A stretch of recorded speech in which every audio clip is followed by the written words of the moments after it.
Hey everybody, my name's Rhett with TorchPrep, and we're here looking at math test number 4 out of the red book, question number 41. So go ahead and pause the video and find question number 41 in the red book. Awesome. So you're on question number 41, test number 4. Let's take a look. Now this is a long word problem. Usually this type of problem is probably going to come not in the initial sweep on the math test, but at least in the second sweep through the math test, because it's a long word problem. So for a lot of people, this one's going to cause some issues, just in understanding what are they even asking, how are we attack this, because when we get into it, what you're going to find, the math, not very difficult, but the words, pretty confusing. So let's take a look. So word problem strategy for math, right?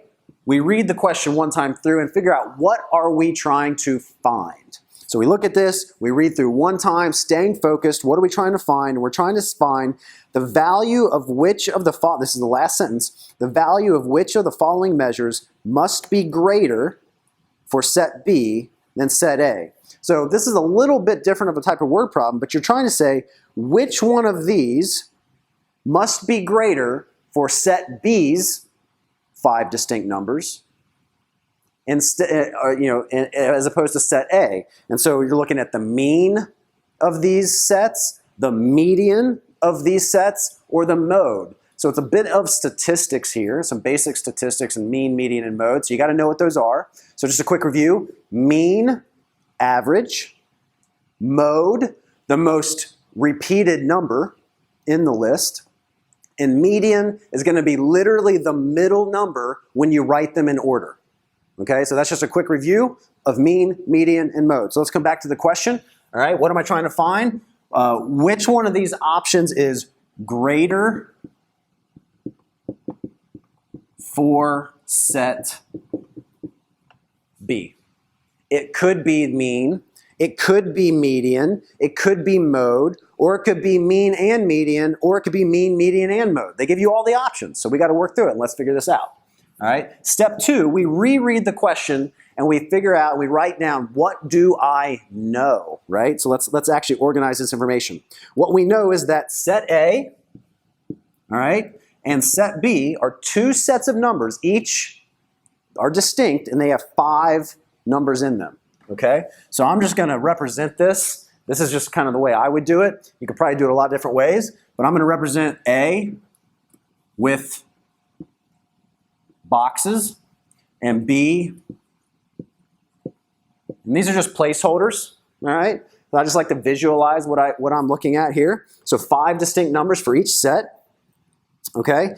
The 2 sets contain identical numbers with the exception of the number with the least value in each set. So if we write these in order from least to greatest, I know that this and this, the least one in each set, the lowest number, they're different.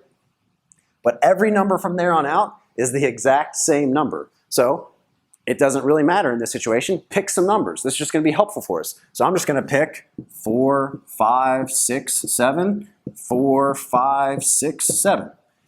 4 of the numbers in each set are identical. The only 2 that are different are the least. And so now we can pick numbers for this because the number with the least value in set B, so the lowest number in set B, is greater than the number with the least value in set A. So this number has to be bigger than that number. Well, for what I've given, this could be 3, and this could be 2. Now I have 2 sets of numbers that meet all the criteria that they laid out in the question.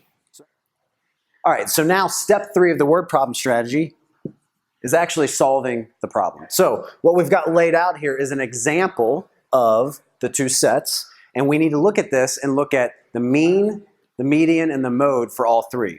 Now, the median is the simplest to find. The median is literally the middle number. So we're just trying to look at the answer choices and say which one of these, all right, means is that B will be greater for this, that the mean, median, or mode, or all of them, or a couple of them will be greater for B. So that's what we're working through.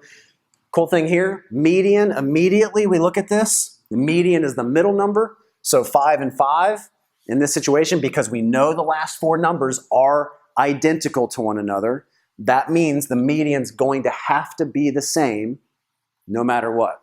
So it cancels out three of the options. Anything with median in it can't be an option now. So B can't be an answer, D can't be an answer, and E can't be an answer. So the only possibilities we're left with are A and C, which is either mean or mode. Now here's another really interesting thing. This question is actually super simple because there is no mode for these two sets. Neither set has a mode. Why? Well, it comes at the definition of mode. Mode is the most commonly repeated number in a set.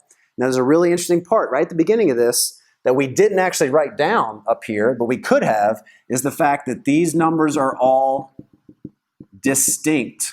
That means there is no repeated number in either set, which means there is no mode.